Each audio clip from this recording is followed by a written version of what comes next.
Beauty supermarket में shoplifting कर रही है और मैंने ये सब अपने फोन में कैद कर लिया है। जैसे ही उसे एहसास होता है वो भागने की कोशिश करती है। मैं हाथ बढ़ाकर उसका बैकपैक पकड़ लेता हूँ। हे सेरिना, तुम पकड़ी गई हो। उसकी आंखों में सदमे और डर को देखते हुए मैं उसे पीछे के स्टोरेज रूम में खींच ले जाता हूँ जहाँ कोई देख न सके। सेरिना अपने बैकपैक को अपने सीने से जोर से चिपकाए हुए बेबसी से कोने में सिमट जाती है। दुनिया बहुत छोटी है सेरिना, ये स्टोर मेरे डैड का है। तुम नहीं चाहोगी कि तुम्हारे टीचर्स और क्लासमेट्स को इस बारे में पता चले, है ना? तो बैग खाली करो या तुम चाहती हो कि मैं खुद करूँ? सेरिना ऊपर देखती है। उसकी आंखों में आंसुओं की हल्की चमक है, लेकिन वो रोती नहीं है। वो एक शब्द भी नहीं कहती। वो बस अपना बैग खोलती है और ब्रेड के 3 पैकेट बाहर निकालती है। मैं मन ही मन आह भरता हूँ। पागल लड़की, तुमने जो चुराया है वो स्टोर की सबसे सस्ती ब्रेड है। अगर चोरी ही करनी थी तो कम से कम कुछ ढंग का चुराती, कोई ड्रमस्टिक, सॉसेज या कुछ भी। मैंने सिर्फ 3 ब्रेड ली है और कुछ नहीं। मेरे बैग में और कुछ नहीं है। वो सच कह रही है, सच में वहाँ और कुछ नहीं है। सिक्योरिटी फुटेज में भी उसे सिर्फ वही 3 लेते हुए दिखाया गया है। लेकिन मैं सेरिना को अभी जाने नहीं दे सकता, क्योंकि मेरी पास्ट लाइफ में ठीक इसी दिन मैंने सेरिना को शेल्फ से चोरी करते देखा था। वो मेरी क्लासमेट थी, इसलिए उसे शर्मिंदगी से बचाने के लिए मैंने अनदेखा करने का नाटक किया। हालांकि अगले दिन मैंने क्लास में खबर सुनी कि सेरिना की एक कार एक्सीडेंट में मौत हो गई। वो एक्सीडेंट स्टोर से निकलने के थोड़ी देर बाद ही हुआ था। मुझे नहीं पता कि वो ठीक इस समय हुआ था, पर मैंने मन बना लिया है। मैं उसे आज रात किसी भी कीमत पर जाने नहीं दूंगा। जब तक वो आज का दिन जिंदा गुजार लेती है, तब तक वो चाहे तो स्टोर रूम में ही सो सकती है। यही सोचकर मैं उसका बैग ले लेता हूँ, ये नाटक करते हुए कि मुझे उस पर यकीन नहीं है, और सब कुछ टेबल पर पलट देता हूँ। टेक्स्ट बुक्स, पेन्स, एक पुराना पेंसिल केस और कुछ सफेद सा। सेरिना का चेहरा लाल हो जाता है। वो आगे झपटती है और उसे वापस छीन लेती है, उसे अपने बैग में ठूस देती है और फिर बैग को मुझसे दूर खींचती है, जिससे उसकी स्ट्रैप टूट जाती है। वो ऊपर देखती है और मुझे घूरती है। उसकी आंखें लाल हो चुकी है। बस इतना ही है, सिर्फ 3 ब्रेड। मैं टूटा हुआ बैग वापस पकड़ता हूँ और उसे टेबल पर फेंक देता हूँ। तुम्हें लगता है मुझे बेवकूफ बनाना इतना आसान है? तुम भरा हुआ बैकपैक लेकर अंदर आई थी और सिर्फ 3 सस्ती ब्रेड ली। तुम्हारी स्लीव भी खुली हुई लग रही है। तुम और क्या छुपा रही हो? सेरिना जल्दी से अपना सिर झुका लेती है और पीछे हट जाती है। कुछ नहीं, खुद अपनी जिपर नीचे करो, मुझे मजबूर मत करो, वरना कल पूरे स्कूल को पता चल जाएगा कि सेरिना, जो हर क्लास की टॉपर और मॉडल स्टूडेंट है, शॉपलिफ्टिंग करते हुए पकड़ी गई। ये सुनकर सेरिना घबरा जाती है। उसके चेहरे पर आंसू छलक आते हैं। कुछ मत कहना, तुम जो कहोगे मैं वो करूंगी। वो धीरे से जिपर नीचे करती है। अंदर मुझे टी शर्ट का कॉलर दिखता है जो बार बार धोने की वजह से फीका और पुराना पड़ गया है। क्या अब तुम देख सकते हो? मैं कुछ नहीं छुपा रही हूँ, मैं अब भी उसे देख रहा हूँ। हम पहले से ज्यादा करीब है। मेरी नजरों के सामने सेरिना के गालों पर एक अजीब सी लाली छा जाती है। फिर वो जल्दी से दूसरी तरफ देखने लगती है। तुम्हारे कहने भर से ये कुछ नहीं हो जाता, वो मैं तय करूंगा। सेरिना शर्मिंदगी और चिड़चिड़ाहट में अपना सिर घुमा लेती है। मैं झूठ नहीं बोल रही हूँ, वो सिर्फ 3 ब्रेड थी, मैंने उन्हें वापस कर दिया है। क्या अब मैं जा सकती हूँ? इस मोड़ पर मैं उसे रोकने के लिए सच में कोई वजह नहीं सोच पा रहा हूँ। ये देखते हुए कि मैं कोई जवाब नहीं दे रहा, वो दरवाजे की तरफ बढ़ती है। रुको, सेरिना वापस मुड़ती है, डरी हुई सी। क्या तुम्हें भूख लगी है? इस पर सेरिना नीचे देखने लगती है। वो कुछ नहीं कहती। पहले खा लो, फिर तुम जा सकती हो। मैं ब्रेड का पैकेट फाड़ देता हूँ। अब ये खुल गया है, अब इसे बेच नहीं सकते, इसे ले लो। कुछ सेकंड बीते हैं। सेरिना धीरे से ब्रेड अपने होठों तक लाती है और एक छोटा सा टुकड़ा खाती है, फिर एक और एक और। वो तेजी से खाने लगती है। ये देखकर मेरे चेहरे पर एक संतुष्टि भरी मुस्कान आती है, लेकिन अचानक उसकी आंखों में आंसू भर आते हैं। वो रो रही है। जब से मैंने उसे पकड़ा था और तलाशी ली, तब तक उसने एक आंसू नहीं बहाया था, लेकिन जैसे ही ब्रेड उसके मुंह तक पहुंचती है, वो खुद को और नहीं रो पाती। मैं उसे चुपचाप देखता हूँ और उसके हाथों में ब्रेड का एक और टुकड़ा थमा देता हूँ। मुझे नहीं पता कि उसके परिवार में ऐसा क्या हो रहा है जो एक मॉडल स्टूडेंट को सुपरमार्केट से ब्रेड चुराने पर मजबूर होना पड़ा। खाने के बाद सेरिना एक कागज के टुकड़े पर जल्दी से कुछ लिखती है और एक गंभीर चेहरे के साथ वो मुझे थमा देती है। इसमें लिखा है 30 अगस्त 2023, सेरिना पर लियोन की 3 ब्रेड उधार है। मैं उस नोट को खाली नजरों से देखता हूँ। उसकी हैंडराइटिंग देखते ही मुझे अचानक सब याद आ जाता है। जब मैं क्लास स्पोर्ट्स रिप्रेजेंटेटिव के लिए खड़ा हुआ था, तब क्लास में 52 स्टूडेंट्स थे। इकलौता वोट जो मुझे मिला था वो सेरिना ने दिया था, खलोए ने नहीं। मैं हमेशा यही सोचता रहा कि वो वोट खलोए का था। मैंने एक बार उससे इस बारे में बात भी की थी, पर खलोए ने ना कहा। ना, उसने इसे एक पहेली बना रहने दिया। सेरिना, तुम्हें लगता है ये IOU नोट लिखने से बात खत्म हो गई, तो तुम क्या चाहते हो? मैंने तुम्हारा बैग तोड़ दिया है, मैं उसे बदल रहा हूँ। तुम्हें इसकी जरूरत नहीं है, इसे ठीक किया जा सकता है। मैं तय करता हूँ कि मुझे किसी का एहसान रखना पसंद नहीं है। इसके साथ ही मैं सेरिना को बैकपैक डिस्प्ले एरिया की तरफ ले जाता हूँ। सेरिना की नजरें तुरंत एक पिंक बैकपैक पर जाकर टिक जाती है और जिस तरह से वो उसे देखती है उससे सब साफ पता चल जाता है। वो पिंक बैग मुझे भी कुछ जाना पहचाना सा लगता है। तभी मुझे याद आता है कि मेरा खुद का बैकपैक भी बिल्कुल इसी स्टाइल का है, बस नीले रंग में। मैं उसे हुक से उतार लेता हूँ। ये वाला तुम्हारा है, मुझे ये नहीं चाहिए। मेरा बैग तो पहले से ही टूटा हुआ था। बेशक तुम मना कर सकती हो अगर तुम चाहती हो कि पूरे स्कूल को पता चल जाए कि आज क्या हुआ। सेरिना के पास और कोई रास्ता नहीं है। वो खामोशी से बैग ले लेती है, लेकिन तुरंत अपना IOU नोट निकालती है और उसमें एक नई लाइन जोड़ देती है। सेरिना पर लियोन का एक पिंक बैकपैक उधार है। चूंकि तुम हिसाब रख ही रही हो तो एक सेकंड और रुको, मैं उसकी बाहों में एक पिंक पेंसिल केस रख देता हूँ। मुझे ये नहीं चाहिए। अगर तुम नहीं चाहती कि आज की बात सबको पता चले, मेरे पास इन सबके पैसे चुकाने के लिए पैसे नहीं है। मैं तुमसे पैसे मांग भी नहीं रहा हूँ, या शायद मुझे चुकाने का कोई और तरीका सोच लेना। सेरीना अपना सिर झुका लेती है। उसके चेहरे पर उलझन और शक है। मुझे मुस्कुराते देख वो तुरंत अपनी नजरें हटा लेती है। वो धीरे से अपने आप से बुदबुदाती है, कोई और तरीका। मैं सेरीना के साथ स्टोर में आगे बढ़ता रहता हूँ, लेकिन जैसे ही हम एक खास गलियारे आयल में पहुँचते हैं, सेरीना शर्मिंदगी में मुड़ जाती है और जाने की कोशिश करती है। वहीं रुक जाओ। अगर तुम नहीं चाहती कि आज की बात स्कूल में फैले तो मैं तुम्हें याद दिला दूं, मैं एक ट्रबल मेकर हूँ और मुझ जैसे लोगों की कोई सीमा नहीं होती। मुझे ये नहीं चाहिए, सच में नहीं चाहिए। इसे रख लो, ये सब उधार में गिना जाएगा। सेरीना आखिरकार मान जाती है। ठीक है, अब तुम जा सकती हो। घर जाते समय ट्रैफिक का ध्यान रखना, सही सलामत पहुँचना। कल स्कूल वैसे ही आना जैसे रोज आती हो। जब तक तुम ढंग से रहोगी मैं ऐसा दिखावा करूंगा जैसे आज कुछ हुआ ही नहीं, समझी? सेरीना को समझ नहीं आता कि मैं ये सब क्यों कह रहा हूँ, लेकिन उसे इतना पता है कि इसके पीछे मेरी कोई बुरी नियत नहीं है। तभी क्लोई अपनी 2 सहेलियों के साथ अंदर आती है। हे, बस एक सेकंड यहाँ रुको, मैं सेरीना से कहता हूँ। वाह लियोन, खुद को तो देखो। अब तुम सेरीना से बातें करने लगे हो। मुझे बताओ तुम्हें कौन ज्यादा सुंदर लगती है, ये या मैं उसे खाली नजरों से देखता हूँ। क्लोई, क्या सच में तुम्हारे क्लासमेट की फैमिली का सुपरमार्केट है? ये तो बहुत बड़ा है। बिल्कुल, जाओ जो मन करे ले लो, पैसे देने की कोई जरूरत नहीं है। खलोई की बात सुनकर वो दोनों लड़कियां पीछे नहीं हटी। वो शेल्फ से अपनी पसंद की चीजें चुनने लगती है। जल्द ही वो ढेर सारे चिप्स और स्नैक्स लेकर खुशी खुशी वापस आती है। वो सारा सामान चेकआउट काउंटर पर ढेर कर देती है। इसके 500 युआन हुए। क्लोई ने कहा था कि हमें पैसे देने की जरूरत नहीं है। लियोन, तुम्हारा क्या मतलब है? क्या तुम यहाँ शॉपिंग के लिए नहीं हो? ये तो बस कुछ स्नैक्स है, ये ज्यादा तो नहीं है ना? ज्यादा नहीं है तो तुम इनके पैसे दे सकती हो, है ना? सेरीना हैरानी से ये सब देख रही है। उसे महसूस होता है कि आज मैं कुछ बदला हुआ सा हूँ। क्लोई एकदम सुन्न पड़ जाती है। फिर उसके दिमाग में एक ख्याल आता है, क्या ये इसलिए है क्योंकि तुमने कल मुझे मॉल में ब्रैड के साथ देखा था? लियोन, उससे मिलना बस एक इत्तेफाक था। तुम इतने छोटे दिल के क्यों बन रहे हो? इसका इस बात से क्या लेना देना? जो सामान लिया है उसके पैसे देना तो मामूली बात है। सेरीना, क्या तुम्हें ऐसा नहीं लगता? सेरीना अपना सिर दूसरी तरफ घुमा लेती है। उसे लगता है कि उसका इस बात में पड़ना ठीक नहीं। जाने दो क्लोई, हमें वैसे भी उतनी भूख नहीं थी। लियोन, तुम इसके लिए पछताओगे। इसके साथ ही खलोए अपनी सहेलियों के साथ जाने के लिए मुड़ती है। वहीं रुक जाओ, सब कुछ वहीं वापस रखो जहाँ से उठाया था, वरना तुम्हें याद दिलाना पड़ेगा कि मैं क्या कर सकता हूँ। उसकी दोनों सहेलियों ने स्कूल में मेरी बदनामी के किस्से सुन रखे थे, इसलिए वो जल्दी जल्दी सारा सामान वापस रखने लगती है। जैसे ही काम खत्म होता है वो खलोए के पास भागती है। क्लोई, चलो यहाँ से चलते हैं। लियोन, मैं आज के लिए तुम्हें कभी माफ नहीं करूंगी। सेरीना मेरे बगल में खड़ी है और ये सब देख रही है। उसे इस सब को समझने में थोड़ा समय लगता है। पिछले साल जब मैं क्लास स्पोर्ट्स रिप्रेजेंटेटिव के लिए खड़ा हुआ था, तब मुझे वोट देने के लिए शुक्रिया। सेरीना, उसका चेहरा एकदम से बदल जाता है, जैसे उसे इसकी उम्मीद ही न हो। कुछ ही सेकंड में उसका चेहरा लाल हो जाता है और वो लगभग भागते हुए दरवाजे से बाहर निकल जाती है। धीरे चलो, ठीक से चलो, सड़क पर मत भागो वरना कल तुम्हारी शिकायत स्कूल में कर दूंगा। सेरीना उलझन में पीछे मुड़कर देखती है, पर फिर भी अपनी रफ्तार धीमी कर लेती है। अगली सुबह मैं सीधे क्लास के दरवाजे पर पहुंचता हूं और देखता हूं कि सेरीना अपनी सीट पर सुरक्षित बैठी है। उसे कुछ नहीं हुआ। मुझे इतनी राहत मिलती है कि मेरे मुंह से शब्द नहीं निकल रहे। सेरीना मुझे घूरते हुए देखती है और उसके गाल गुलाबी हो जाते हैं। वो अपना सिर दूसरी तरफ घुमा लेती है। लियोन, तुम्हें क्या लगता है स्कूल के पहले ही दिन लेट आ रहे हो? जाकर बैठो, तुमसे मैं बाद में निपटूंगी। जी मिस शॉ। सेरीना, अगर पीछे बैठने से देखने में दिक्कत हो रही है तो बस एक बार कह दो, मैं तुम्हें आगे शिफ्ट कर दूंगी। बिल्कुल नहीं, मुझे एतराज है। मैं बीच में बोल पड़ता हूँ, तुम्हें एतराज है? लियोन, तुम खुद को समझते क्या हो? सीटें ग्रेड्स के हिसाब से दी जाती है। सेरीना का पिछला फाइनल एग्जाम सिर्फ फैमिली इमरजेंसी की वजह से छूट गया था। तुम्हें सच में लगा कि तुम जैसा नीचे से सेकंड आने वाला लड़का कभी उसके बगल में बैठेगा? मैं चेतावनी दे रही हूँ, क्लास के दौरान उसे परेशान मत करना। अगर मैंने तुम्हें पकड़ लिया तो तुम पूरे स्कूल के सामने स्टेज पर खड़े होगे। इसकी जरूरत नहीं पड़ेगी मिस शॉ। मैं मंथली एग्जाम में अपनी सीट खुद कमा लूंगा। ठीक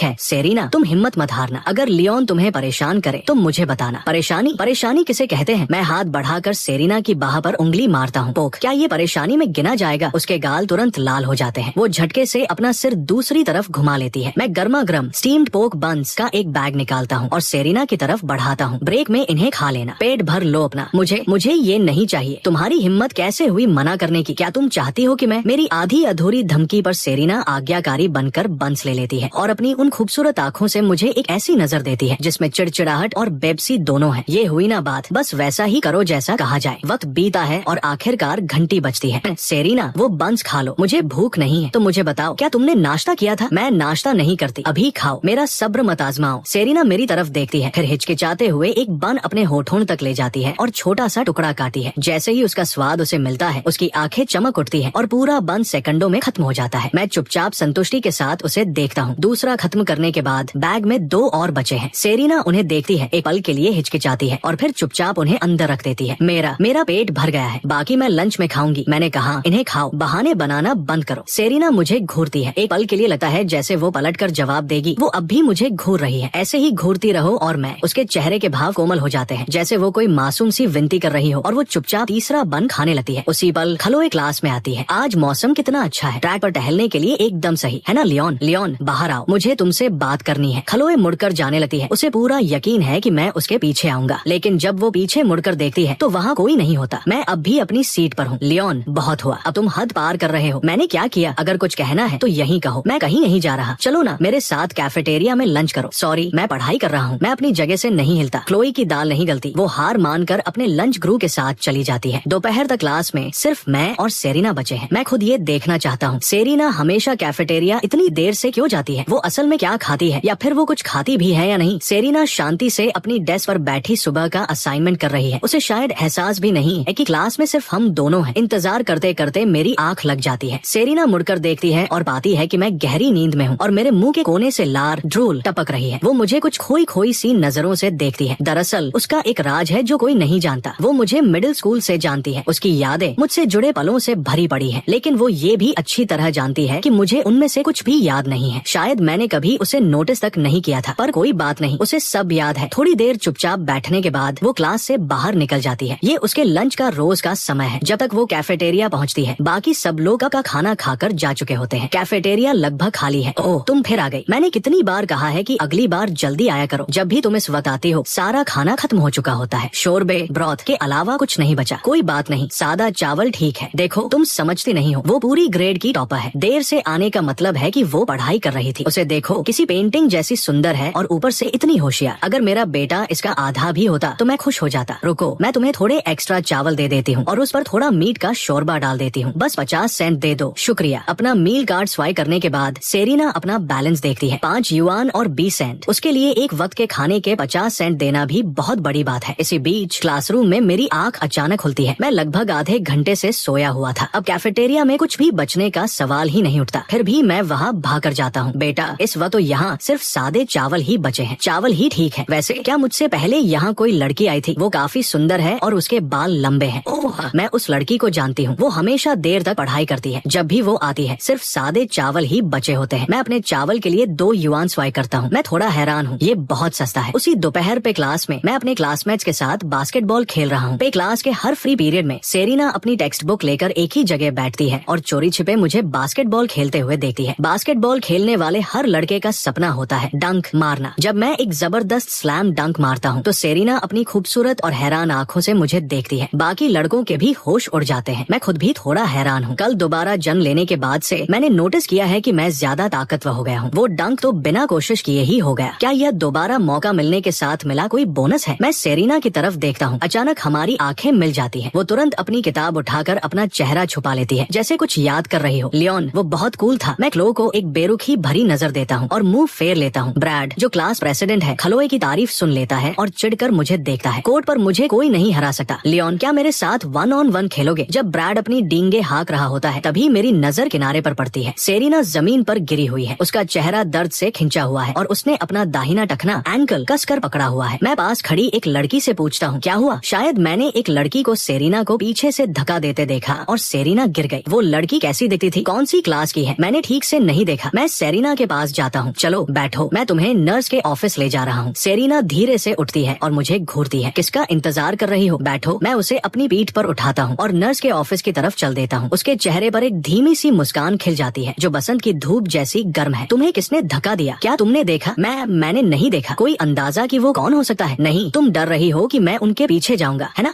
नहीं, ऐसी बात नहीं। ठीक है, तुम जीती। मैं हार मानता हूँ। जल्द ही हम नर्स के ऑफिस पहुँच जाते हैं। मैं उसे पीठ पर लिए इधर उधर घूमता हूँ पर वहाँ कोई नर्स नहीं दिखती। मैं सेरीना को बिस्तर पर बिठाता हूँ। तुम क्या कर रहे हो? देख रहा हूँ कि मोच आई है या हड्डी खिसकी है। तुम्हें सच में ये सब आता है? जाहिर है, अपने गाँव में मैं बुजुर्गों की हड्डियाँ बैठाया करता था। लग रहा है कि कुछ गंभीर नहीं है, बस मामूली मोच है, सूजन भी नहीं है। थोड़ा सा मेडिकेटेड ऑयल लगाओगी और तुम ठीक हो जाओगी। फिर मैं सेरीना का दाहिना पैर उठाकर अपने घुटने पर रखता हूँ ताकि तेल लगा सकूं। लेकिन अगले ही पल सेरीना अपना पैर पीछे खींच लेती है। मैं खुद कर लूंगी। वो मुड़कर खुद तेल लगाने लगती है। जब वो काम खत्म कर लेती है तो नर्स के ऑफिस से बाहर निकल जाती है। मैं उसे समझाने की कोशिश करते हुए पीछे पीछे पीछे आता हूँ वो सिर झुकाए मुझे अनदेखा करते हुए आगे चलती रहती है। अब तक स्कूल की छुट्टी हो चुकी है। सेरीना कहती है कि वो क्लासरूम में पढ़ाई करने जा रही है। मैं उसे जाने देता हूँ और खुद स्कूल के गेट की तरफ बढ़ जाता हूँ। लेकिन जब मैं अपनी साइकिल लेकर गेट पर पहुँचता हूँ तो मैं सेरीना के टखने के बारे में सोचना बंद नहीं कर पाता। वो आखिर रहती कहाँ है? क्या वो दूर है? क्या वो पूरे रास्ते लंगड़ाते हुए घर जाएगी? शायद मुझे उसे छोड़ देना चाहिए। दूसरी तरफ क्लासरूम खाली है और सेरीना पढ़ाई नहीं कर रही है। वो क्लास में सबसे आगे है, प्लेटफॉर्म पर लंगड़ाते हुए चल रही है, हाथ में डस्टर लिए अपने पंजों के बल खड़ी होकर ब्लैक बोर्ड का एक एक शब्द मिटा रही है। मेरी नजर बोर्ड के कोने में लिखी ड्यूटी लिस्ट पर पड़ती है। वहाँ लिखा है ब्लैक बोर्ड और प्लेटफॉर्म लियोन। तभी सेरीना मुझे दरवाजे पर खड़ा देख लेती है। वो ऐसे चौंक जाती है जैसे उसे कुछ गलत करते हुए पकड़ लिया गया हो और तुरंत पीछे हट जाती है। तुम्हारे टखने में चोट लगी है, चलो मैं तुम्हें घर छोड़ देता हूँ, मुझे इसकी जरूरत नहीं है। तो तुम रहती कहाँ हो? क्या वो दूर है? दूर नहीं है। मैं उसे ऐसी नजर से देखता हूँ जिसका मतलब है कि मुझे उसकी बात पर यकीन नहीं है। सेरीना सफाई खत्म करती है और तेजी से मेरे पास से निकल जाती है। मैं अपनी साइकिल लेकर स्कूल गेट तक उसके साथ साथ चलता हूँ। आओ मुझे छोड़ने दो, सच में मैं ठीक हूँ। अगर मेरे डैड ने किसी अजनबी लड़के को मुझे छोड़ते हुए देखा तो वो ठीक है, फिर घर सावधानी से जाना सेरीना। सेरीना के चेहरे पर एक दुर्लभ मुस्कान आती है। कल मिलते हैं। मैं तब तक देखता रहता हूँ जब तक मुझे यकीन नहीं हो जाता कि वो ठीक से चल रही है। तभी मुझे चैन मिलता है। घर पहुँचते ही मेरी मुलाकात डैड से होती है जो बाहर जा रहे हैं। डैड आप कहाँ जा रहे हैं? मिसेस वाइट का पोता हुआ है तो वो काम छोड़कर घर चली गई है। स्टोर में लोगों की कमी है। डैड अगर आपको किसी की जरूरत है तो मैं एक क्लासमेट को जानता हूँ जो अप्लाई कर सकती है। क्या बात बनेगी? जरूर, उसे कभी भी इंटरव्यू के लिए ले आना। अब मुझे रोको मत, मुझे स्टोर पहुँचना है। मॉम मैं आ गया। मेरी छोटी बहन कहाँ है? तुम्हारे आने से पहले ही हमने उसे डांटा है। क्या हुआ? वो नंबर 65 मिडिल स्कूल के बाहर उस मंदबुद्धि आदमी के साथ बहुत ज्यादा वक्त बिता रही है। मेरी छोटी बहन गुस्से में बाहर आती है। अंकल स्ट्रैप्स बुरे इंसान नहीं है और फिर पैर पटती हुई अपने कमरे में चली जाती है। अपनी बहन के मुंह से उन्हें अंकल स्ट्रैप्स कहते सुन मुझे अचानक एक पुरानी बात याद आती है। मैं भी नंबर 65 मिडिल स्कूल में ही पढ़ा था और अंकल स्ट्रैप्स तब भी गेट के बाहर वैसे ही बैठा करते थे। बाकी बच्चे अंकल स्ट्रैप्स को बहुत चिढ़ाते थे। हर बार जब मैं दखल देता तो मैं उन्हें डांट कर भगा देता था। मुझे उसी स्कूल की एक लड़की भी याद है जो बिल्कुल मेरी तरह उनका साथ देती थी। मुझे उसका नाम कभी पता नहीं चला, बस इतना याद है कि उसके बाल लंबे और उलझे हुए थे और उसका चेहरा लगभग बालों के पीछे छिपा रहता था। लेकिन जब भी अंकल स्ट्रैप्स उसे देखते वो हमेशा मुस्कुराते थे। मॉम मुझे लगता है छोटी बहन को डांटने से पहले आपको पूरी कहानी सुननी चाहिए। मैं आपको एक सीक्रेट बताता हूँ। जब मैं मिडिल स्कूल में था तो मेरे भी अंकल स्ट्रैप्स से काफी अच्छे ताल्लुक थे। सच में, बिल्कुल, वो बहुत दयालु है। उन्होंने कभी किसी को चोट नहीं पहुँचाई पर बहुत से बच्चे उन्हें परेशान करते थे, इसलिए मैंने कई बार उनका बचाव किया। देखा, अंकल स्ट्रैप्स अच्छे इंसान है। और आज लंच में मैंने एक बहुत प्यारी लड़की को उन्हें खाना खिलाते और उनका साथ देते देखा। मुझे तुम पर गर्व है, लेकिन अगर कभी ऐसी बात हो जो तुम अकेले न संभाल सको तो तुरंत मुझे बताना, मैं वहाँ पहुँच जाऊंगी। समझ गए? समझ गया। अगले दिन पहला पीरियड बायोलॉजी का है। इस मोड़ पर लेक्चर सुनना मेरे किसी काम का नहीं है। मेरी पढ़ाई की नींव इतनी कमजोर है कि लेक्चर सुनना किसी विदेशी भाषा को सुनने जैसा लगता है। तो कुछ ही देर में मैं सो जाता हूँ। सेरीना मेरी तरफ देखती है, फिर चुपचाप बचे हुए 2 बंस निकालकर अपने प्लास्टिक लंच बॉक्स में रख लेती है जो वो घर से लाई थी। मैंने ये सब नोटिस किया, बस कुछ बोला नहीं। करीब 10 मिनट बाद मेरी नींद खुलती है। सेरीना मुझे हिलते हुए देखती है और तुरंत मेरी तरफ मुड़ती है। उसका चेहरा अजीब तरह से संजीदा और घबराया हुआ है।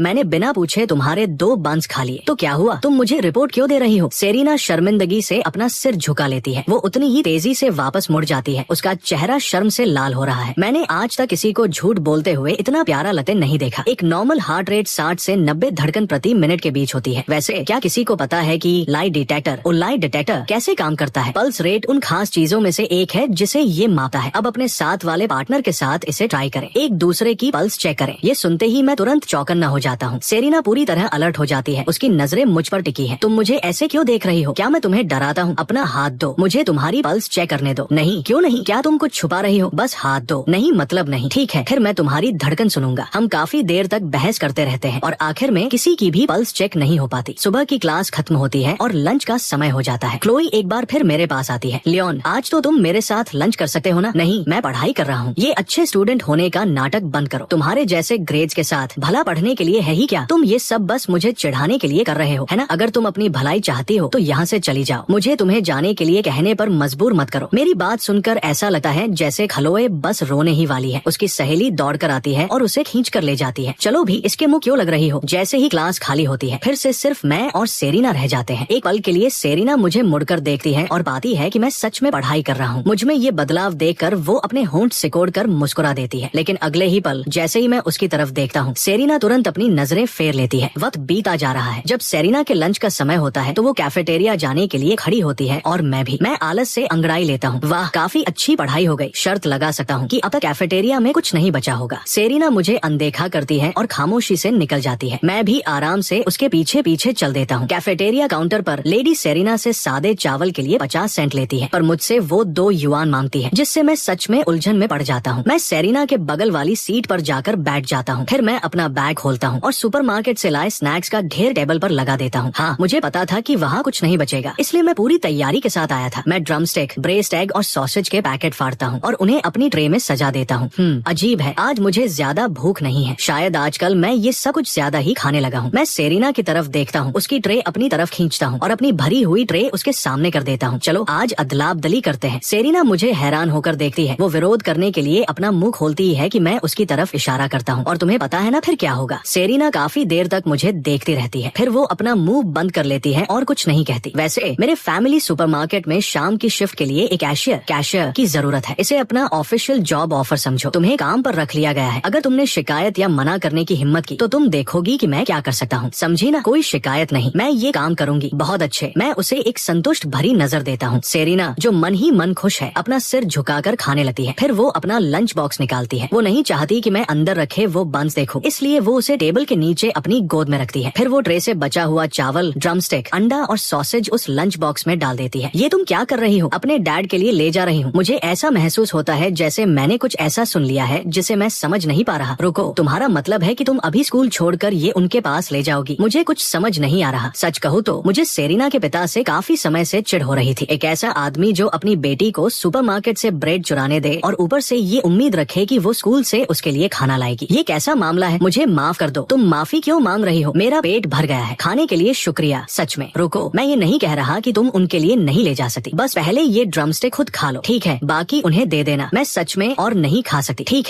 है, उन्हें दे देना। मैंने हाँ कह दिया है। जाओ, शुक्रिया। सेरेना मुझे शुक्रिया कहती है और जाने के लिए उठती है। मैं उसे जाते हुए देखता हूँ और एक लंबी सांस छोड़ता हूँ। जाहिर है कि उसने कभी भरपेट खाना नहीं खाया, और फिर भी जब मैंने उसके सामने पूरा लंच रखा तो उसने उसे नहीं खाया। उसने तुरंत उसे पैक किया और स्कूल से चुपके से निकल गई ताकि वो खाना अपने डैड को दे सके। और उसके डैड वही अंकल स्ट्रैप्स जिनके बारे में मैं और मेरी बहन बात कर रहे थे। जैसे ही वो उसे आते देखते हैं वो खुशी से चिल्लाते हैं सेरेना, लेकिन तुरंत ही वो एक ऐसे बच्चे की तरह सिमट जाते हैं जिसने कुछ गलत किया हो और हड़बड़ा कर खड़े हो जाते हैं। सॉरी सेरेना, मैंने तुम्हें स्कूल से बाहर आते नहीं देखा। वो बुदबुदाते हैं। उनकी आवाज किसी 5 या 6 साल के बच्चे जैसी कोमल और अनिश्चित है। तुम बहुत तेज दौड़ी इसलिए डैड तुम्हें देख नहीं पाए। सेरेना तेज दौड़ती है, डैड पीछे रह जाते हैं। वो एक छोटे बच्चे की तरह बार बार वही शब्द दोहराते हैं। सेरेना अपने पिता को बहुत ही प्यार भरी नजरों से देखती है और फिर लंच बॉक्स उनकी तरफ बढ़ाती है। खाने का वक्त हो गया है डैड। ड्रमस्टिक। वो एक्साइटेड है पर उसे लेने के लिए हाथ नहीं बढ़ाते। वो घबराकर बॉक्स वापस उसकी तरफ धकेल देते हैं। सेरेना तुम खाओ, जल्दी खाओ वरना बुरे लोग आ जाएंगे। मैंने पहले ही 2 पूरे बंस खा लिए हैं, अब आप खाइए। डैड, इससे पहले कि वो बुरे लोग आ जाए वो ड्रमस्टिक उनके मुंह तक ले जाती है। उसके डैड एक बड़ा निवाला लेते हैं और बड़े मजे से उसे चबाते हैं। क्या ये अच्छा है? बहुत अच्छा, बहुत अच्छा। तभी नंबर 65 मिडिल स्कूल के गेट से एक छोटी लड़की बाहर आती है। उसके हाथ में अभी अभी खरीदा हुआ एक पाइनएप्पल बन है और वो रुक जाती है जब वो देखती है कि सेरेना वहाँ पहले से ही अंकल स्ट्रैप्स को खाना खिला रही है। उस दोपहर स्कूल के बाद मैं सेरेना से कहता हूँ चलो अब सुपरमार्केट चलते हैं। क्या हुआ? क्या तुम नर्वस हो? इसमें नर्वस होने वाली क्या बात है? बस मेरे डैड के सिर को एक बड़ी सफेद मूली की तरह समझो। वो जो भी कहें बस हाँ में सिर हिलाना और मुस्कुरा देना। जब हम पहुँचते हैं तो मैं सेरेना को बाहर इंतजार करने के लिए कहता हूँ और खुद पहले अंदर जाता हूँ। वो जहाँ खड़ी है वहीं आज्ञाकारी बनकर सिर हिला देती है, पर उसकी उंगलियां लगातार अपनी स्लीव को खींच रही है, जिससे उसकी घबराहट साफ झलक रही है। क्योंकि ये सिर्फ अपने नए बॉस से मिलना नहीं है बल्कि मेरे पिता से मिलना भी है। वो जानती है कि इसका कोई और मतलब नहीं होना चाहिए, पर फिर भी वो नर्वस है। डैड, मैं उसे ले आया हूँ, इसे सिंपल रखना, ज्यादा सवाल मत पूछना। जरा मैं भी देखूँ वो कौन सी बेचारी आत्मा है जो अपनी पढ़ाई का वक्त कुर्बान करने वाली है। जब मेरे डैड और मैं बाहर आते हैं तो सेरेना तुरंत हमारी तरफ मुड़ती है और नर्वस होकर उन्हें ग्रीट करती है। नमस्ते सर। वाह बेटे, तुम्हें ऐसी मासूम और प्यारी लड़की भला कहाँ से मिली? मुझे लगा कोई लड़का होगा। तुम्हें डर नहीं लगता कि इसके डैड तुम्हारे पीछे आएंगे? ये कितनी संस्कारी लड़की लग रही है। भला इसके पास पैसों की कमी कैसे हो सकती है? क्या तुमने इसे बहला फुसलाकर यहाँ बुलाया है? मैंने उसे बेवकूफ नहीं बनाया, वो खुद अपनी मर्जी से तैयार हुई है। यह भी सही नहीं है। तुम उसकी पढ़ाई के बीच में मत आना। इसके साथ ही मेरे डैड मुझे पीछे से एक लात जमाते हैं और मुझे दरवाजे के बाहर धकेल देते हैं। मैं बाहर खड़ा अजीब तरह से अपना सिर खुजलाने लगता हूँ। लियोन, मैं अब घर जा रही हूँ। ये कहने के बाद वो अपना सिर झुका लेती है और उसके होठों के कोने थोड़े नीचे झुक जाते हैं। वो जाने के लिए मुड़ती है। काफी देर हो रही है। अगर मेरे डैड ने मुझे नहीं देखा तो वो परेशान हो जाएंगे। मैं अब जा रही हूँ। उसने अंदर की आवाजें सुनी थी, पर इतनी साफ नहीं कि शब्दों को समझ सके। उसे बस इतना पता था कि मेरे डैड और मैं बहस कर रहे थे। उसका दिल बहुत ही कोमल है और वो तुरंत खुद को दोष देने लगती है। उसे लगा कि उसकी वजह से हमारे बीच बहस हुई। बस थोड़ी देर और रुको, अगर तुम अभी चली गई तो फिर मत कहना कि मैंने चेतावनी नहीं दी थी। तो फिर अपने डैड से बहस करना बंद करो। रिलैक्स। एक असली मर्द को काम करवाने के लिए बहस की जरूरत नहीं होती। मैं जल्दी से वापस सुपरमार्केट के अंदर जाता हूँ। डैड, उसे यहाँ काम करने दीजिए और मैं मंथली एग्जाम में टॉप 40 में आकर दिखाऊंगा। क्या तुम सीरियस हो? तो फिर उसे अंदर बुलाओ। मैं सेरिना को अंदर लाता हूँ। आओ, मैं तुम्हें सब दिखाता हूँ। सेरिना तुरंत एक नोटबुक और पेन निकाल लेती है, एक मॉडल स्टूडेंट की तरह नोट्स लेने के लिए तैयार। मेरे डैड उसके पिंक बैकपैक को देखते हैं, जैसे उन्हें कुछ समझ आ गया हो, पर वो कुछ कहते नहीं है। इस सब की कोई जरूरत नहीं है। यहाँ कोई बहुत मुश्किल काम नहीं है। वैसे भी तुम सिर्फ शाम को ही आ सकती हो, है ना? वो आगे बढ़ते हैं और मैं पीछे पीछे सेरिना को देखता हुआ चलता हूँ। मेरे चेहरे पर एक शांत मुस्कान है। मेरे डैड चलते चलते उसे समझाते हैं कि उसे रोजाना क्या करना होगा। काम ज्यादा नहीं और आसान है, पर सेरिना एक एक शब्द लेती है। पूरा स्टोर दिखाने के बाद हम तीनों वापस चेकआउट काउंटर पर आते हैं। अपनी क्लासमेट को दिखाऊं कि रजिस्टर कैसे काम करता है। मैं घर जा रहा हूँ, तुम यहाँ आराम से सब देख लो, इस जगह को समझ लो। मैं पर्सनली तुम्हारे लिए एक गाइड लिख दूंगा जिसमें सारा प्रोसेस स्टेप बाय स्टेप होगा। जब सेरिना वापस आती है तो वो मुझे नकदी कैश का एक ढेर पकड़े हुए पाती है। अपना हाथ आगे करो, मैं कहता हूँ। वो मुझे देखती है और हिलती नहीं है। ये हमारे यहाँ की परंपरा है। सैलरी हर महीने की शुरुआत में ही एडवांस में दी जाती है। यहाँ हर कोई ऐसे ही करता है। मैं जा रहा हूँ छोटे बॉस। मैं जल्दी से कैश अपनी जेब में रखता हूँ और स्टाफ मेंबर को इशारा करता हूँ, घर सावधानी से जाना। सेरिना मुझे ऐसे देखती है जैसे वो मेरी इस पूरी नौटंकी को समझ गई हो। तुम मुझे ऐसे क्यों देख रही हो? क्या तुम्हें लगता है ये काफी नहीं है? मुझे एडवांस सैलरी नहीं चाहिए। मुझे भी तभी पैसे चाहिए जब सबको मिलते हैं। तुम्हारी हिम्मत कैसे हुई अपने मालिक की बात टालने की? क्या तुम चाहती हो कि मैं तुम्हें काम से निकाल दूं? सेरिना अपनी उन शांत और खूबसूरत आंखों से मुझे देखती है। उसके चेहरे के भाव सब बयां कर रहे हैं। क्या तुम्हारे पास इससे बेहतर कोई धमकी नहीं है? ठीक है, तुम जीती। मुझे अपनी सबसे बड़ी धमकी का इस्तेमाल करना ही पड़ा। लगता है तुम चाहती हो कि मेरे डैड को उस बात का पता चल जाए जो तुमने 30 तारीख को की थी। सेरिना का चेहरा तुरंत पीला पड़ जाता है। वो बिना देर किए पैसे ले लेती है। तुम्हारी ड्यूटी के घंटे कम है, इसलिए तुम्हारी सैलरी भी थोड़ी कम है, 500 युआन महीना। अगर तुम अच्छा काम करोगी तो मैं इसे बढ़ा दूंगा। और जाहिर है अगर तुम मेरा मूड अच्छा रखोगी तो तरक्की मिलना और भी आसान हो जाएगा। सेरिना का चेहरा पल भर में लाल हो जाता है। तुम क्या सोच रही हो? मेरा मतलब है ज्यादा मुस्कुराया करो। अपने बॉस को खुश रखने का ये एक तरीका है, समझी? और मुझे ट्यूशन भी देना। मुझे यूनिवर्सिटी में एडमिशन लेना है। मैं तुम्हें जरूर पढ़ाऊंगी। बहुत अच्छे। तो इस शनिवार मेरे घर आ जाना। उस शाम जब मैं घर पहुंचता हूँ तो मेरे पेरेंट्स लिविंग रूम में बैठे होते हैं और दोनों के चेहरे पर वही जानी पहचानी मुस्कान है। लियोन, अगर तुम टॉप 40 में नहीं आए तो मेरे पास रोते हुए मत आना। जानू, तुमने कहा था कि वो लड़की बहुत ही मासूम और प्यारी है। क्या ये सच है? मैं झूठ क्यों बोलूंगा? वो लड़की बहुत सुंदर है। सच कहूँ तो किसी पेंटिंग जैसी। उम्मीद नहीं थी कि हमारे बेटे के स्कूल में कोई ऐसा भी होगा। वाकई अजीब बात है। मैंने उस स्कूल की कितनी पेरेंट मीटिंग्स अटेंड की है, पर उसे एक बार भी नहीं देखा। वैसे उसका परिवार क्या करता है? जिस तरह से वो रहती है वो किसी मामूली बैकग्राउंड की नहीं लगती। तो फिर उसके पास पैसों की कमी क्यों है? इधर आओ भाई। क्या बात है बहन, तुम मुझसे सबसे ज्यादा प्यार करते हो ना? तुम्हें क्या चाहिए? क्या तुम कल दोपहर मेरी जगह नंबर 65 मिडिल स्कूल की पेरेंट मीटिंग में जा सकते हो? चल क्या रहा है? मैंने मम्मी पापा से झूठ बोला था। पिछले सेमेस्टर में मैं टॉप 20 में नहीं आई थी, पर मेरी क्लास है। बस इसे एक बार दोपहर की छुट्टी ले लो ना। क्या तुम वाकई मुझे ये सब अकेले झेलने के लिए छोड़ दोगे? ठीक है, पर ये आखिरी बार है। मैं अब पढ़ाई को लेकर सच में सीरियस हूँ। मेरे अपने गोल्स हैं। तुम दुनिया के सबसे अच्छे भाई हो। अगले दिन सेरिना नोटिस करती है कि उसका पार्टनर स्कूल में नहीं है। इस बीच मैं नंबर 65 मिडिल स्कूल पहुँच चुका हूँ और मेरे मन में अंकल स्ट्रैप्स का ख्याल आता है। यकीनन वो वही है, वही जाना पहचाना चेहरा। आपके लिए एक लॉलीपॉप। शुक्रिया शुक्रिया लियोन। अंकल स्ट्रैप्स को हमेशा मेरा नाम याद रहता था। अब जब मैं बड़ा हो गया हूँ तो मैं हैरान हूँ कि उन्होंने मुझे अभी भी पहचान लिया। जी हाँ अंकल, ये मैं ही हूँ। आप यहाँ सालों से बैठे हैं। आप इसका इंतजार कर रहे हैं। अपनी बेटी के स्कूल से बाहर आने का इंतजार कर रहा हूँ। वो अपनी बेटी का इंतजार कर रहे हैं, पर वो हमेशा भूल जाते हैं कि उसका ट्रांसफर दूसरे स्कूल में हो चुका है। क्या आप इन्हें जानते हैं? सर बिल्कुल जानता हूँ। उस परिवार ने बहुत बुरा वक्त देखा है। इन्हें देखकर ये मत समझना कि ये हमेशा से ऐसे ही थे। पिछली सदी के 90 के दशक में ये एक बहुत बड़े बिजनेसमैन थे, काफी रईस। अंकल स्ट्रैप्स उस दौर के बड़े बॉस थे। तो फिर हालात ऐसे कैसे हो गए? क्या आपको पूरी कहानी पता है? उनकी एक बड़ी कंपनी थी जिसमें सैकड़ों कर्मचारी काम करते थे। उनकी पत्नी एक बैले डांसर थी, बिल्कुल किसी सेलिब्रिटी जैसी दिखती थी। वो दोनों साथ में एकदम परफेक्ट लगते थे। लेकिन फिर सब कुछ बिखर गया। किसी ने उन्हें धोखा दिया। उनकी कंपनी डूब गई। उन्होंने सब कुछ खो दिया। घर बिक गया, गाड़ी बिक गई। पूरा परिवार टूटे फूटे किराए के कमरे में रहने को मजबूर हो गया। और मुसीबतें यही खत्म नहीं हुई। उनका एक बेटा और एक बेटी थी। गरीबी के बावजूद 4 लोगों का परिवार जैसे तैसे गुजारा कर रहा था। पर फिर एक दिन डांस क्लास के दौरान उनकी पत्नी गिर गई। रिपोर्ट्स में पता चला कि उन्हें ल्यूकेमिया, ब्लड कैंसर। ये खबर उनके परिवार पर आसमान टूटने जैसी थी। इलाज के लिए पैसे नहीं थे। उनकी पत्नी ने 1 साल तक संघर्ष किया और फिर वो चली गई। कितनी खूबसूरत महिला थी वो। बूढ़ा आदमी आह भरता है। उनकी पत्नी की मौत के बाद भी वो डटे रहे, बस वो और उनके 2 बच्चे। लेकिन कुछ साल बाद कुदरत को उन पर जरा भी तरस नहीं आया। उनके बेटे का हाई स्कूल एंट्रेंस एग्जाम से कुछ दिन पहले ही कार एक्सीडेंट हो गया। लड़के को लगा कि वो ठीक है। वो ड्राइवर से मिले 500 युआन लेकर लंगड़ाते हुए घर आया और उसी रात उसकी मौत हो गई। एक कहावत है, रस्सी हमेशा वहीं से टूटती है जहाँ वो सबसे कमजोर होती है। बदकिस्मती हमेशा उन्हीं को ढूंढती है जो उसे झेलने की ताकत नहीं रखते। एक के बाद एक हादसों ने उन्हें तोड़ दिया और वो अपना मानसिक संतुलन खो बैठे। उन्होंने उससे कहीं ज्यादा दुख झेला है जितना कोई डिजर्व करता है, पर उनकी एक बेटी अभी भी है और सबसे ज्यादा दुखी तो वही बेचारी बेटी है। जब उनका परिवार दिवालिया हुआ तब वो सिर्फ 3 साल की थी। जब तक वो इतनी बड़ी हुई कि समझ सके तब तक अच्छे दिन खत्म हो चुके थे। उसके भाई की मौत हो गई और उसके कुछ ही समय बाद उसके पिता ने अपना मानसिक संतुलन खो दिया। जरा सोचिए, एक छोटी सी बच्ची स्कूल भी जा रही है और साथ ही अपने पिता का ख्याल भी रख रही है, और वो अपने पिता का कितनी अच्छी तरह ख्याल रखती है। वो बच्ची वाकई कमाल की है। क्या आप मजाक कर रहे हैं? एक ही परिवार की इतनी खराब किस्मत कैसे हो सकती है? तुम्हें लगता है मैं मजाक कर रहा हूँ? इसका मतलब बस यही है कि तुमने अब तक बहुत सुखद जीवन जिया है। पेरेंट्स टीचर मीटिंग काफी लंबी चलती है। जब तक मैं फ्री होता हूँ तब तक शाम की स्टडी हॉल शुरू हो चुकी होती है। जब मैं क्लासरूम पहुँचता हूँ तो सेरीना को ऑफिस से बाहर निकलते हुए देखता हूँ। तुम ऑफिस में क्या कर रही थी? तुम ऑफिस में क्या कर रहे थे? इस अचानक हुए इत्तेफाक से सेरीना घबरा जाती है और शर्मिंदगी से अपना सिर झुका लेती है। मैं अपनी छोटी बहन की पेरेंट्स टीचर मीटिंग में था। पर तुम्हारा क्या? तुम ऑफिस में क्या कर रही थी? कुछ नहीं, कुछ जरूरी नहीं था। शाम की स्टडी हॉल के दौरान मैं सिर्फ थ्योरी पढ़ने पर ध्यान देता हूँ। अभी मेरा होमवर्क छूने का कोई इरादा नहीं है सिवाय इंग्लिश के। इंग्लिश को लेकर मैं कॉन्फिडेंट हूँ, उसमें तो मैं सबको पीछे छोड़ सकता हूँ। मैं अपनी किताब नीचे रखता हूँ और वॉशरूम जाने के लिए बाहर निकलता हूँ। पर जब वापस आता हूँ तो सेरीना वहाँ नहीं होती। मैं सामने वाले लड़के से पूछता हूँ, सेरीना कहाँ गई? पता नहीं, वो अपना बैग लेकर चली गई। मिस्टर डेविस ने उसे रोका भी नहीं। मैं सामने मिस्टर डेविस की तरफ देखता हूँ और पाता हूँ कि वो वहीं खड़े होकर मुझे बड़े शांत और गहरे अंदाज में घूर रहे हैं। मैं एक हल्की मुस्कान देता हूँ और वापस अपनी किताब में खो जाता हूँ। जब स्टडी हॉल खत्म होती है मैं अपना सामान समेटा हूँ और सीधे अपनी साइकिल उठाकर सुपरमार्केट पहुँचता हूँ।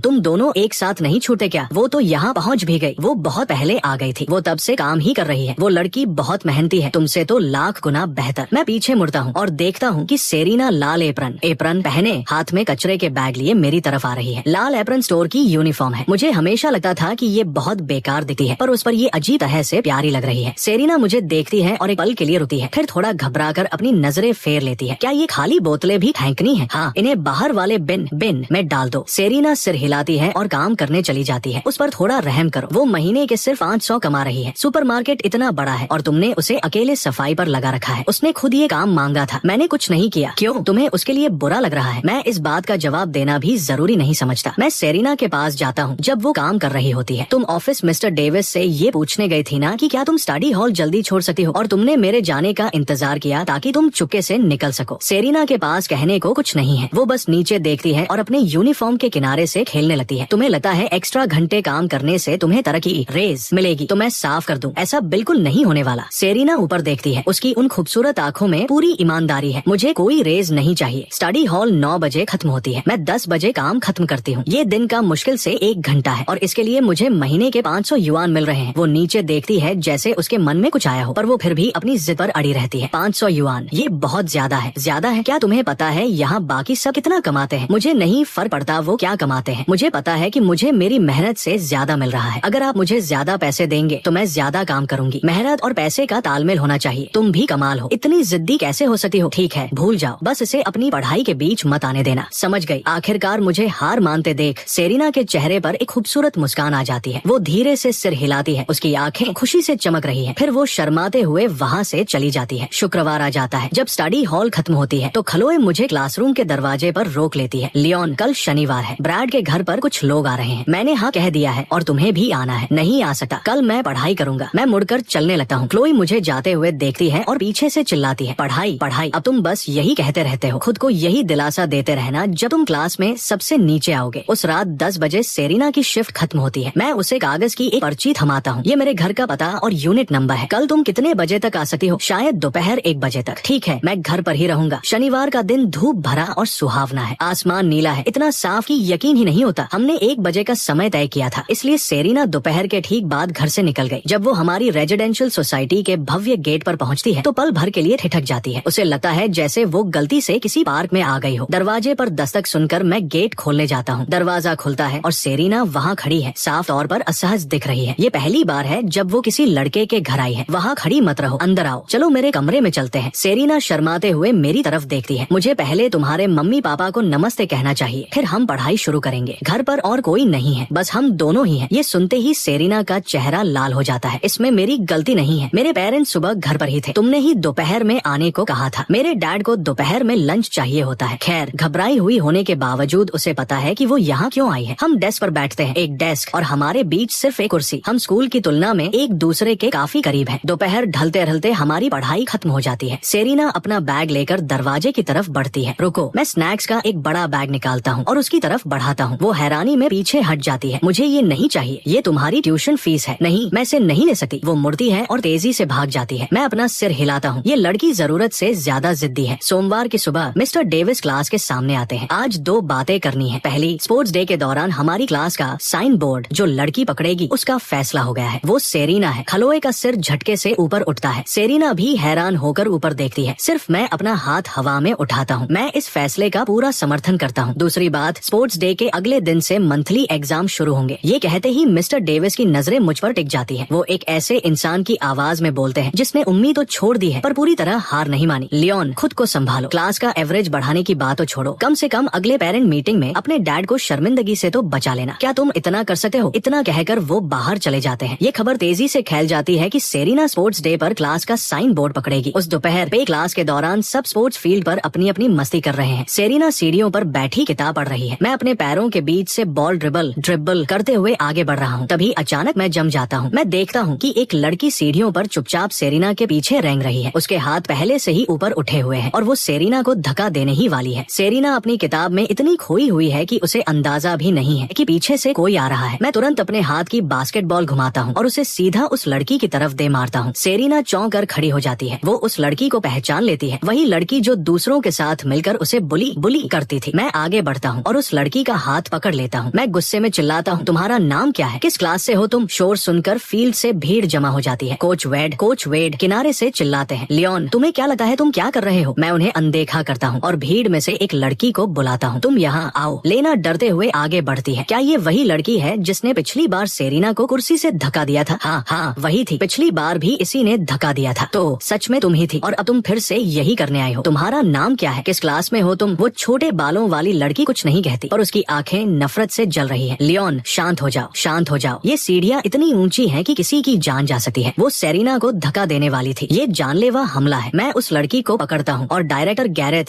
गैरेथ के ऑफिस की तरफ घसीटता हूँ। कोच वेड सेरीना के पास जाते हैं और देखते हैं कि वो रो रही है। चिंता मत करो, स्कूल इस मामले को संभालेगा। तुम्हारे क्लासमेट्स लियोन और लेना दोनों गवाही दे सकते हैं। शाम की स्टडी हॉल के दौरान स्कूल का ब्रॉडकास्ट चालू होता है। डायरेक्टर गैरेथ की आवाज स्पीकर से निकलकर हर क्लासरूम तक पहुंचती है। कक्षा 15 ग्रेड 12 की टिफनी को साथी छात्रों को बार-बार नुकसान पहुंचाने और कोई पछतावा न दिखाने के कारण स्कूल से निष्कासित एक्सपेल किया जाता है। उसके माता पिता को सूचित कर दिया गया है। मैं अपनी डेस्क पर बैठा बड़े ध्यान से सुनता हूँ। अगर स्कूल का फैसला निष्कासन से कम कुछ भी होता तो मैं बिना दोबारा सोचे डायरेक्टर गैरेथ के ऑफिस में पहुंच जाता। मैं सेरीना की तरफ देखता हूँ। वो हमेशा की तरह ध्यान लगाकर अपने सवाल हल कर रही है। मैं उसे डिस्टर्ब नहीं करता।